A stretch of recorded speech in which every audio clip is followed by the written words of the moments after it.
ప్రభునందు ప్రియులారా, దేవుని కుమారుడైన యేసుక్రీస్తు ఈ లోకమందు ప్రవేశించినప్పుడు సర్వమానవాళికి దేవుని గురించి ఎన్నో సంగతులను తెలియజేయడమే కాకుండా ఆ దేవుని యొద్దకు వెళ్ళాలి అంటే లేఖనములయందు మీకు నిత్యజీవము కలదని లేఖనములో ఉన్న మాటలను పరిశోధించుడి అని తెలిపాడు. సత్యమైనది కేవలం క్రీస్తు మాటలలో మాత్రమే కలదని ఈ పాట ద్వారా గమనించండి.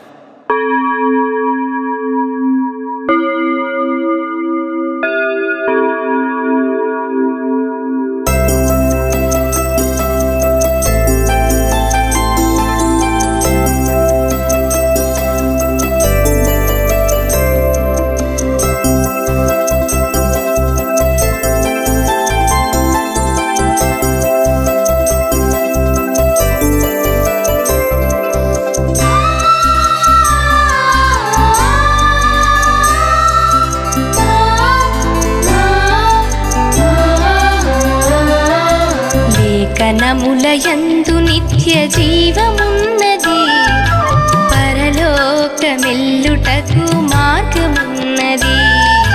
లేఖనములయందు నిత్య జీవమున్నది, పరలోకమెల్లుటకు మార్గమున్నది.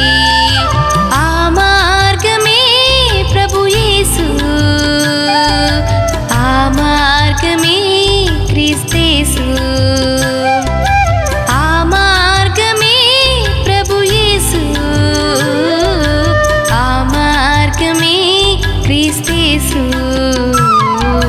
లేఖనములయందు నిత్య జీవమున్నది, పరలోకమెల్లుటకు మార్గమున్నది. లేఖనములయందు నిత్య జీవమున్నది.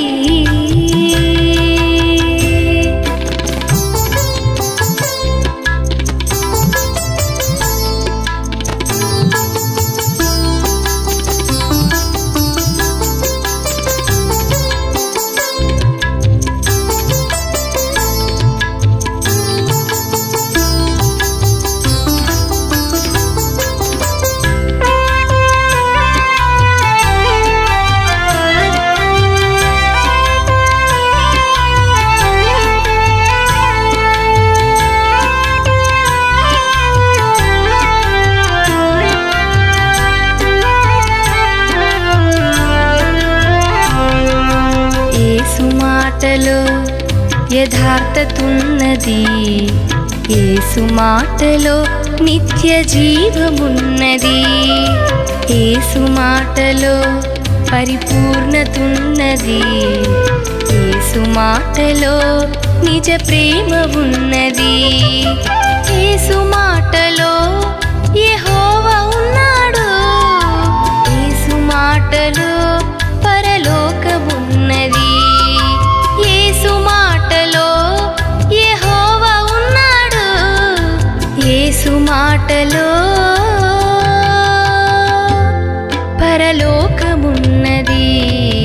లేఖనములయందు నిత్య జీవమున్నది, పరలోకమెల్లుటకు మార్గమున్నది. లేఖనములయందు నిత్య జీవమున్నది.